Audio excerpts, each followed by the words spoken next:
We are going to really dissect today what it is to support Black business and where do you all go to buy Black. So I'm going to kick off with the first question, and we're going to get heavy and hot really quick. They know the questions. They were like, oh, that's what we doing already? The first question for you all, in the current political climate, political environment, how are Black entrepreneurs continuing to advance their business when you have an administration that doesn't believe in your business? Who wants to take that first? Oh, she's like, me now, right now? I think for me and my business, we never stopped thriving. We never stopped to show. I think Black businesses, we always used to be in underappreciated, not having a lot of resources. So for us, this was just another hurdle that we have to climb, and we will climb it. So for me, I'm still just looking forward. And my parents always told me, which is right in the front right there, hi, Mom and Dad, that you just keep your eye on the prize, and that's just what we're doing as a brand. I know that's a safe answer, but that's really what we're doing, because if we have to have some disruptions and that stops the business flow, then how do we move forward? For me, I'll say building community, right? We're seeing with the current administration, the only person that they really care about is their direct community, how their community is going to be impacted, and how they can uplift their community. So us as Black people, as Black businesses, we have to make sure that we're showing up as a community. As business owners, you have to make sure you're building your community. You're letting them know where you're at, where you're not going to be, how they can best support you, and what that really looks like, whether it's buying directly in commerce on your website, at your pop-ups, or telling other people about it. We were just having a conversation in the lounge, and the woman, she was telling me about a business she supported. I said, well, did you tell other people? Did you post it on your socials? Did you go ahead and make it real? And that's little things that you don't realize how much of an impact that has, but spreading the word, showing up as a community member, let more people show up for you. I'm also going to talk about community as well, just because obviously with the current administration and just funding, just going back for Black-owned businesses, you see a lot of small businesses or emerging businesses really focusing on community and really just leaning into the customers that have been supporting them even before, everything that has happened. So you're seeing a lot of businesses get very creative. They might not be buckling down a whole lot on just marketing, but they're really focusing on their community. Who's already supporting me? How can I continue to pour into them? How can we really just align with our values and really make sure that we're just pouring into our community that cares about us, that's been showing up for us, and how can we continue to show up for them? Because obviously consumers are also, experiencing a lot of the current political climate as well. So I think it's just really leaning in community and leveraging that for brands to really just stay afloat. So I also want to point out, so we talked about the Buy Black, right? And the just the essence of it. But we also got this thing going on called diversity, equity, and inclusion. And part of what I do with the association is actually focused on exactly that, the Black Consumer Advisory, data, research around the subject. And what I will say is, if someone asked me today, diversity, equity, and inclusion, I would say the words are a distraction from what the true essence and outcomes are for a Black business, right? So what are your views on the ban of diversity, equity, and inclusion? And how does your business personally address misinformation? Because there is so much out there that attacks what you all are doing. So I'd love to hear that. You want to go? Okay. Go ahead. So what we found at Buy From a Black, when we worked with the CBE, the Center for Black Entrepreneurship in Atlanta, Georgia, and we did a research paper about the impact of defunding of DEI and what it had on Black-owned business owners. And what we learned was we didn't really benefit from it. The Black businesses that we keep hearing about saying that, oh, because of DEI, we're getting rolled back. The Black businesses that we work with directly, they didn't really get a lot. We got $10,000 checks, and any business owner will tell you $10,000, we can spend this talking on the stage in our head. And really, that's not no real money, but that's what we were getting. And we also were getting marketing dollars, and that has really taken back. But at the end of the day, it wasn't a real investment, because if it was, it wouldn't be so easy for them to take away. It wouldn't be so silenced now. If it really was making a huge impact, you would still know these brands. These brands would still be in business. People wouldn't have to look for them or say, I don't know where or how to support these businesses. So it really didn't impact us at all. It is a true distraction for us. Okay, I love that, where you're like, listen, if it was something, it wouldn't be so easy to take away. That is a hard stop right there. Mic drop it, okay. Who else? I would say too, I mean, this has been something that my company has really been devoted to even before DEI was trendy. Just even myself personally, just being a consumer of black-owned businesses and really using my voice to champion black-owned businesses and encourage my friends and my family to make that part of their lifestyle. But with Forefront, what we're trying to do, what we're doing is really just amplifying these businesses. When funding for DE&I or for these businesses are just going away, we're making sure that regardless, people are still talking about them. Regardless, these businesses are still being supported and being amplified on social media through influencers, through consumers, to make sure that people know, like, this is not just a trend. Even after the whole, Target boycott or whatever the case is, these businesses, even before, during, and after, still need support. And we need to really continue to amplify them, champion them. So that's really what my company Forefront is doing with our influencer marketplace, just continuing to make sure we're keeping these brands at the forefront of the culture, at the forefront of their consumers. So regardless of what's happening with DEI, who's in the, the office, like, we're making sure that these businesses are still getting the support that they need. They're able to stay afloat during these times, and they're able to continue to scale. Yeah, still thriving, and amplification of social media, I think, is going to be strong. I think we've always been doing that, but even more now, we need to do it about 1,000% more. And just seeing small businesses that may need funding, don't have a lot of resources, using my own platform to make sure that they're being heard. We're posting on the page. Posting on someone's page doesn't cost really anything. We want the views. You want to make sure that they're amplifying the smaller businesses. And so if we can keep doing that through all of this nonsense, I think we'll be in a better place. But we just have to keep the foot on the gas, and we just can't slow down at this point. So in that same vein, and I have heard this around the diversity, equity, and inclusion conversation, right? I have heard, well, 5 years ago, we had the summer of unrest.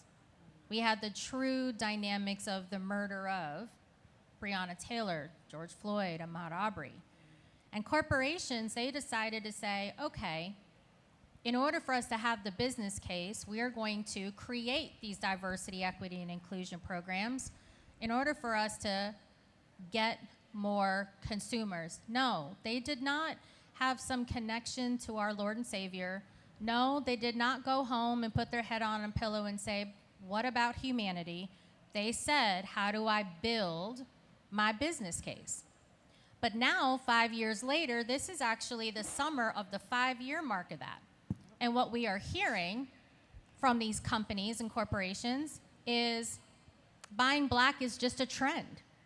It's not going to sustain, right? Just like DEI didn't sustain. So what makes buying black a lasting economic strategy for you all? That it's not just a thing today, but how do you all see this really kind of impacting the economy long term? I can speak to this because that's really what made me fall in love with this work, just really understanding the buying power that we have as a community. We don't need DEI programs. We don't need really a lot of funding from the government or other corporations. We have the money in our community. We just need to make sure that we're taking this $1.9 trillion buying power and we're putting it intentionally into our own businesses, into our own community. So when I think of buying black and seeing how oftentimes it's made as a trend, it's just something that, okay, we're doing because Target wants to boycott D&I. Well, why don't we have the same energy before or after? You know what I'm saying? Like, people aren't really talking about it anymore. So for me, it has to really be a lifestyle that all black, not even just black, but everyone is really conscious about, because if we have $1.9 trillion in our community that's constantly going outside of our community, that's a problem. And if we're talking about closing the wealth gap and even understanding that that is really just continuing to narrow down with 0% by 2053, which is really insane. So my stance is really encouraging every consumer, using even with content creators and their influence to, you know, what they have on consumer buying decisions, to make sure that people are really being intentional about supporting black-owned businesses every single day.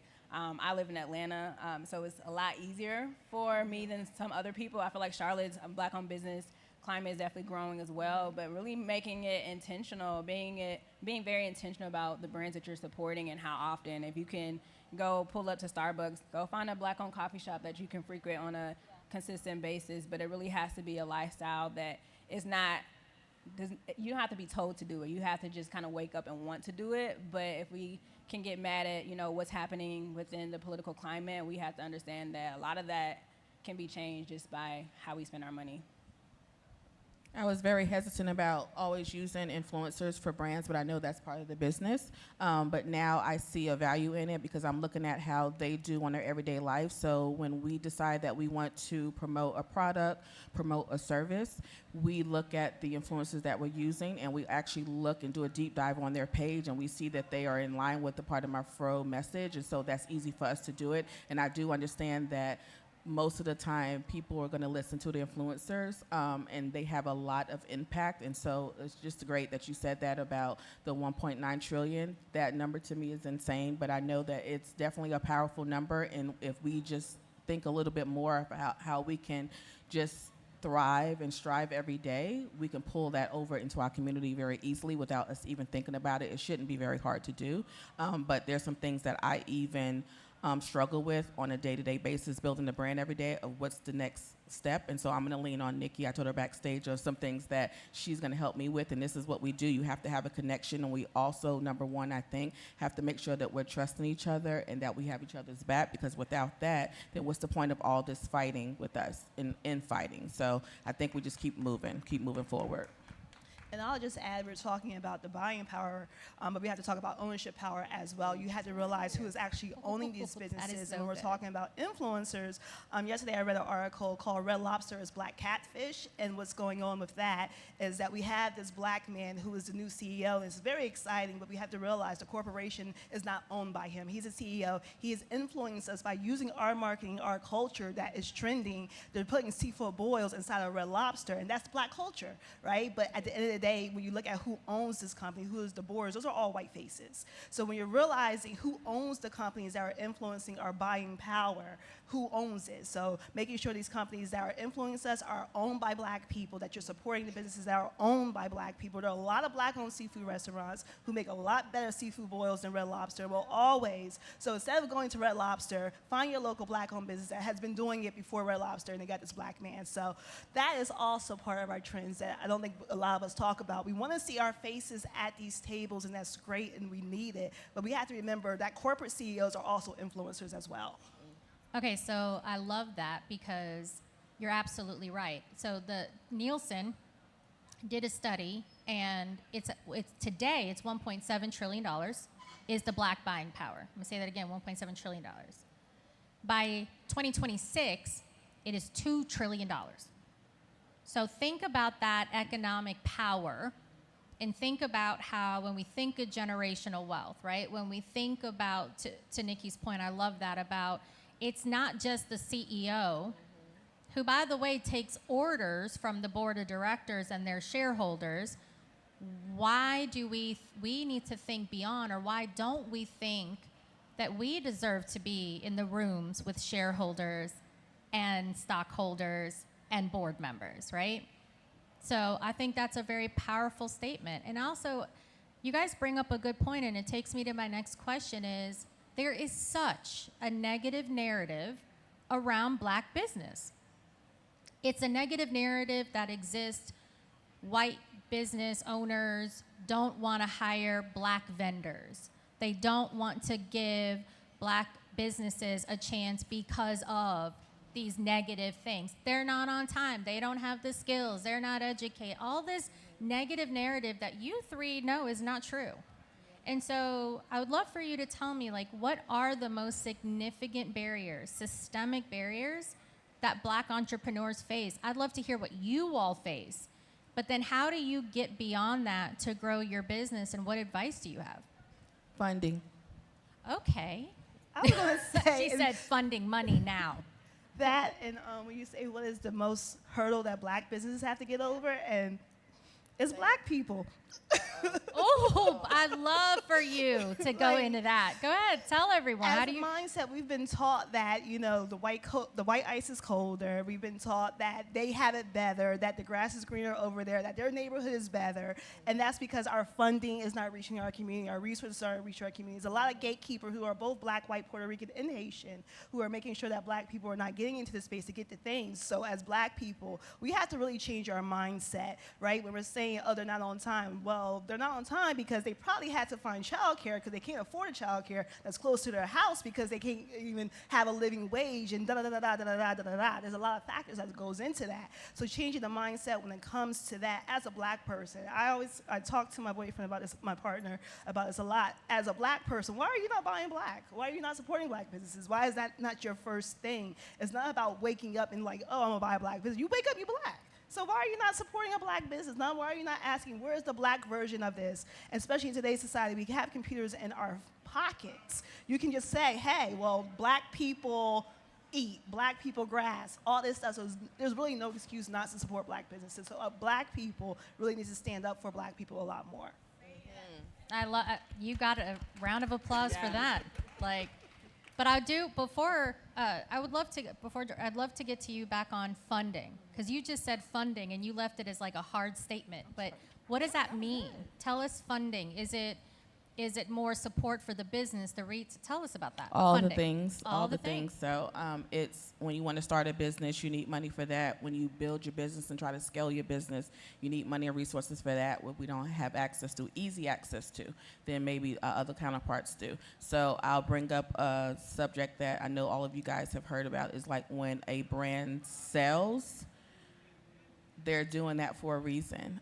So if you build a business, you scale it, and you get to the point that you've done all you can with your business, but you added value. So just think about I started part of My Fro in 2010, just drop shipping, little onesie business, and now I have a warehouse, and now I've scaled it, but I'm not finished with part of My Fro, but you add value to your business. So if someone comes to you and they see value in your business, and in turn they want to fund you, what you do with that money, at least for me, is you put that back into the black communities and back business. And I still have so much more work to do. So if part of My Fro is sold, if I have some other ideas on the back end, if I want to help fund other small businesses, I need money to do that. Where do I get the money from?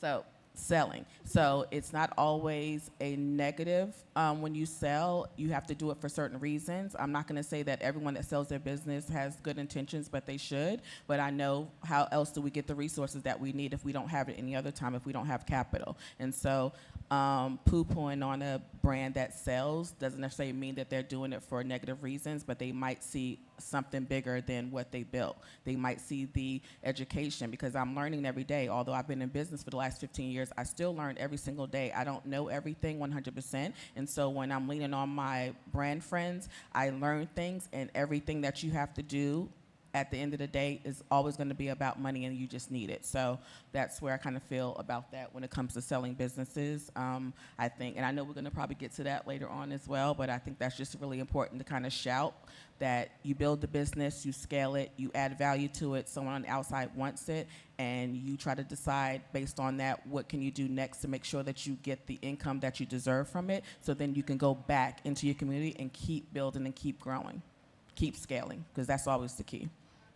Yeah, I mean, I was just going to say funding, but also, Nikki, what you said as well is so true. I think we can kind of really be our biggest barriers and hindrance to really, just as a community, us growing and having successful businesses, but I think it's also truly funding as well, where, I can be a business owner and have an amazing product and so many people want it, but if I don't have the money or the resources that I need to hire a team to really help me operationally, to really support, people who are trying to hire me as a vendor, just different things. There's just so many things that come into play. If I can't afford to quit my job, support all of my blood, sweat, and tears into my business just yet because I have a family to feed, there's just so many different nuances that come into being a black business owner that a lot of our other counterparts don't have. They might have the ability to just call their parents up and watch their children. We might not have that ability because they might be working, whatever the case is. So I think funding could definitely solve a lot, but also we can have all the funding, we can have all the amazing businesses, and we do have amazing businesses regardless,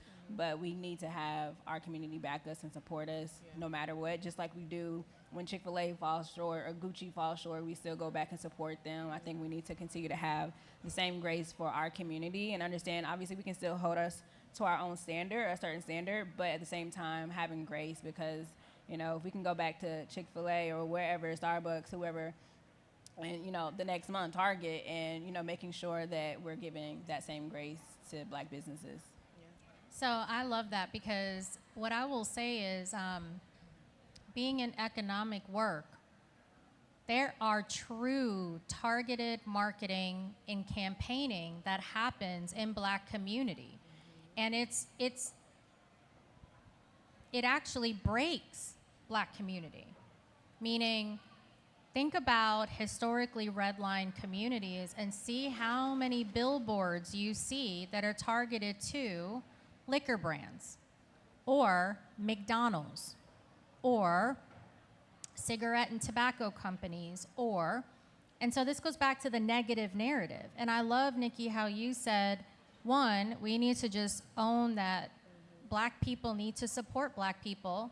I love how you said it's unapologetic, cut grace, because wait a minute, if you could go to that company that outwardly said or dismantled their diversity, equity, and inclusion, which pretty much said you are not important as a consumer, and the principles we believe in are not you, but we shop there.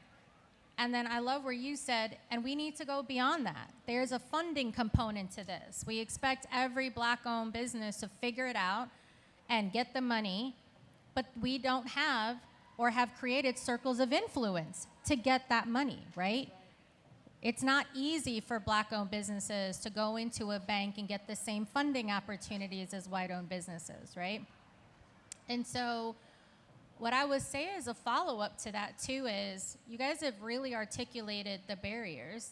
And I love how you were just, by the way, please round of applause for their authentic truth. Love that. Like, that's amazing. But I also want to ask you all, just as you think about the advice. So I actually got this question the other day. I was on a panel, and a young youth in college student asked me, Black people are tired right now, and there's more against us, more things we have to deal with. So the question for you all is, if you have an entrepreneur, if you have a young student that wants to blossom, what advice would you give them? And what truth would you tell them around this journey to becoming an entrepreneur, or even having the mega platforms that you all have? I would ask them why first, to be honest. Like, why do you want to be an entrepreneur? There are a lot of Black businesses that need our help, who need our expertise, who need our guidance, who need people who can actually help work with them.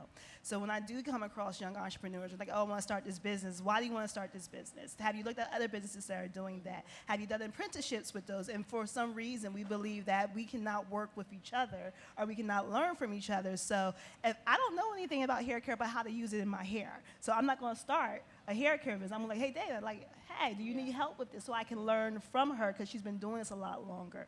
So that would be my advice. Like, have you learned from somebody first? And then after you do all that, then it's just like, how are you going to get the money? I really am not encouraging entrepreneurship. I know you don't want to hear me say that. But I'm not, only because I see Black businesses who are struggling so much and they need help. And for whatever reason, we're trying to create these new things that look identically alike what we already have. And I'm trying to understand, I don't know you, so why would I wear a shirt with your name on it if I don't know who you are? You know, so it's like, go learn, go help, go build our community first. So I don't know I'm the right person. I'm all about supporting Black businesses. I want you all to buy Black, use buy from a Black woman, use buy from a Black business. But I'm not encouraging entrepreneurship in the state that we're in right now, because there's a lot of learning and unlearning that we have to do as a Black community to make sure that our businesses that are striving continue to strive and thrive and own. And with that, I think and that's I truthful, appreciate though. that. I appreciate the truth, yeah. I was just going to say, so passion has a lot to do with that as well. So when you ask the why, most of the time it's like, I want to make side money, want to be a side hustle. But for you to have a scaling, successful business, I mean, we're all still striving for that. You have to have the passion for it. So if you know that you love art, then that's the road that you take. But if there's multiple things that you're trying to juggle, you really have to think about what that passion's going to be, because when you do hit a hurdle that we all do in business, as soon as you step back and you give up, then maybe you wasn't as passionate as you thought you were. So you have to make sure that you're putting in, because it is time, it's money, it's all the things away from your family. All those things happen when you're having to build a business, depending on whether it's product, service, whatever it is that you want to do. So the passion is always going to be number one, past everything that Nikki said, the whys. Have you did an internship? Do you have a mentor? All the things like that. So I think that passion is definitely going to be number one. That's going to get you through the bad stuff. That's going to get you through the hurdles when you have that passion, because you know that this is for you and nothing's going to stop you from getting to that goal. Yeah. So I love this question because actually in my daytime job, I work at Spelman & Morehouse in the Center for Black Entrepreneurship. Nikki's one of our mentors. Oh, okay. And so I work with a lot of their student entrepreneurs, and just being an entrepreneur myself, being able to take what I've been learning and what I'm constantly learning in my entrepreneurial journey. But I think it's definitely the passion, and what I'm always telling them is, like, find a problem that, like, you are very passionate about that's big enough that you can really go out and solve. At this point, being very honest and transparent, like, we need a lot of innovation in our community that can address the problems that we have.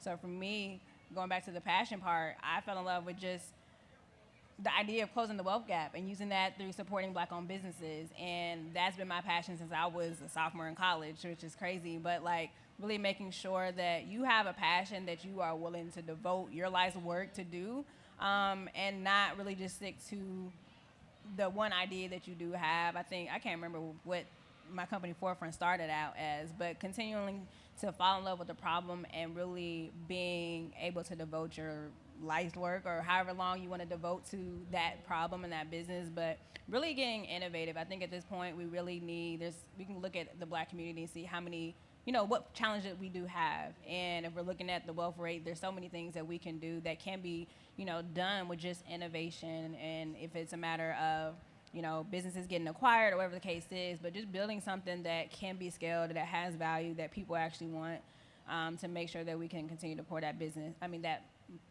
money into our community. Yeah, because otherwise you're in the way. Like, if you're not passionate about it and you're doing it because you want the likes or you want side money or you want people to know you, you're really in the way and you're a distraction from the businesses who are seriously doing it and doing it with excellence and who can actually use that support. So there's a lot of people in the way, Keisha.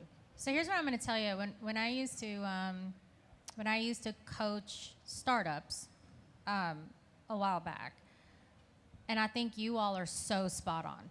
The first thing I'd ask is, like, business 101. What problem are you solving? So Nikki hit it right on the head where she's like, why, if I don't know you, would I buy a T-shirt with your name on it, right? Or why would I, if there's 900 of this one business, what innovation am I bringing to the table to ensure I have a target audience? And I think that's a big missing part of this is when people want to start businesses, I do think sometimes the passion is there, but I also think the passion is there and it probably shouldn't be, right? Like let's put your passion somewhere else. Let's focus on that, because 100% spot on. There's so many times we see businesses or that Black businesses are challenging other Black businesses in the same field, and it also becomes a reputational thing, right? It's this back and forth. And so I think you all have hit it spot on. And I want to ask you all a question about these. I think all of you have hit it on funding, opportunity. But the biggest question I have, and I have two more, but the biggest question I have is, you ever heard the saying, audience, pull yourself up by your bootstraps? Right? And I always counter that in this kind of civil rights conversation of, you weren't given boots. So how are you pulling it up by the straps that you don't have? No straps, no boots. I love this guy in the front. He's like, no straps, no boots. But in that same context, where do you all go as very powerful Black women in your field? Where is your circle of friend and influence? Where do you all go to get your saving grace? Who are your people and we don't need to know names because I don't want y'all emailing them and calling them. But I do want to know, like, as Black women owners, business owners who are dealing with all the things we talked about, where do you go for peace of mind? And how do you build that round table? How do you build your center of influence that won't take your business, stab your back, and talk about you behind your back? Love to hear that. I reach out. I'm in the DMs a lot. If someone, a brand that I love, and we became friends, people that supported the brand when I first started a couple of years ago, I always lean on them. I always think that they do know more than me. And so I'm always just building this very small circle because, like you said, there may be some ill will intentions towards your business. So I do make sure I keep my brand really tight and light with just a few people about just what I'm going through as a business. But I'm also very just vocal with my squad, which is my customers. Like, I just always on live doing reels, telling them what, being very transparent because my business was built on the backs of my customers. So they're always going to be a part of the brand. But I also use my customers as well, getting a lot of feedback to them. They're not very shy about telling me what they think about certain things when I post, products, things like that. So again, keeping a very small circle. And then, opportunities like this. So now I have 2 new brand friends that I met today. We're going to be in contact with each other. We're going to lean on each other. We're going to be calling out and just saying, keeping ourselves accountable, I think, at this point, especially in this day and age. I think it's more. So if we are the example of that, we're showing that on social, we're showing that out in the streets, I think that's going to also encourage other brands to do the same thing, and don't be scared to ask someone for help because we're always learning every single day. Yeah, I love everything you said. I think just really leaning into my community. Luckily, I have a lot of friends and just people who understand this walk of entrepreneurship, and also just mentors who have been on this journey with me as I'm building my startup, as I'm trying to figure things out. Building a startup is, very challenging because a lot of times you're building something that, in a sense, hasn't been done, or you have to really do a lot of validation and just figuring things out as any entrepreneur. And so being able to call on different mentors and leaders, even call on my family, and that's kind of like my safe space. Just like my family just don't really judge. They kind of just, really just always supporting. So I think just having people in your corner that can just listen sometimes, or, just support you if it's just uplifting something that you're doing. But ultimately, just really being around people who understand just the nature of being an entrepreneur and understand that sometimes they just need to have a listening ear. And so just having those people, my family, I have my sister here who's always supporting as well, but also just going through a lot of just startup programs and just cultivating that community of startup friends that understand this journey that I can always call on as well. Hold up. Before Nikki answers this, I have to tell you all this quick story. When I first met her and I asked her about her vetting process for Buy Black, by the way, it was hysterical. She goes, "We just be cutting people off." I'm like, okay. But what I love about that is, as a Black woman entrepreneur, she don't have time to play games. This is her livelihood. It's her business. This is what generationally feeds her family in the future. So I have to say that before she speaks on this, because I love that moment where she was just authentically herself. And she came as herself. And that goes back to building your circles as your authentic self. Don't be somebody else, right? But go ahead. I had to tell them that. You're like, I just cut them off. I'm like, oh, okay. And with that, I would say entrepreneurship is a very lonely journey. Especially if you are the first business owner in your family, especially if you are the first Black woman in your friendship circle to own a business. So your friendships, your circles, your trust, your mentors, don't be afraid to know that it's going to change. It might not be the same people you had the first 2 years, and they might be different the first 3 years. And that's just your growing through situations and learning things. To Keisha's point when she was asking, when we're talking about Black businesses, when we're talking about the businesses that come on by from a Black woman, we do have a very strong vetting process, because I understand when we go outside, we have to make sure people don't know what's going on inside the house, right? So when you step outside the house, we talk old school way, you don't tell people your business inside the house. You go outside looking good, put together, Vaseline on your face. So we take care of all that inside the house. So when you go out, people know that you're coming from a Black woman's excellence. So for me, it's just learning who I am in this journey and finding other Black women who are also in this space. My mentor, I don't have the same mentor I had year one that I had have now that we're approaching year 10, and being okay with that. There's a lot of grieving that goes as well. So there's a lot of things that you have to come with, but you have to be your own best friend first, right? You have to trust yourself. You have to trust your gut, your intuition. So I check in with myself, and then I check in with the people who I love, who I know love me. And then when things change, things change. So I do go to other Black women. I know that we're all going through a lot, so I don't try to dump. Sometimes with Jorydn, I had dumped before. I'm like, oh, I'm sorry, you have space for this? But asking that question as well, Dana, she don't know it yet, but she my BFF, if you gonna, because she gonna get my edges straight. But, finding the Black women who are in the same spaces that you're at right now and being okay to know that you might not always be with that circle. It doesn't mean that you hate them. It doesn't mean that you stop supporting. But what it means is that as you're growing on this journey, be okay to grow on this journey when it comes to your mentors, your allies, your friends as well. So we have one last question for you all. And one, I'd like you to say your business, but then I want you to tell the audience, as a business owner, where do you see yourself in the next 5 years, right? Because in entrepreneurship and in business ownership and buying Black, it's not just today. You all are thinking about the long-term successes of your business, your community, and generational wealth. But not only am I asking about your business, but I want to know, as all three of you are very inspiring, what's the next step in your journey? And what's that inspiration look like? I can start.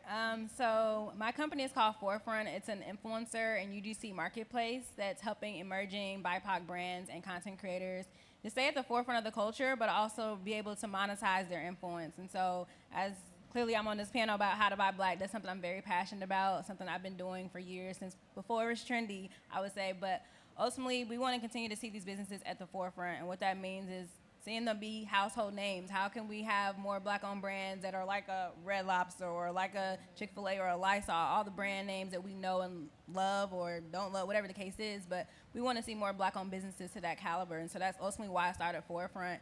And so what we're doing is just trying to make it easy for these businesses to continue to have visibility on social media through influencers, because as we know, a lot of influencers do influence how consumers buy and how consumers, want to engage with these businesses. So that's really what Forefront is all about. And so in the next 5 years, I definitely want to continue to just move the mark on how consumers just think about Black-owned businesses and how they support them.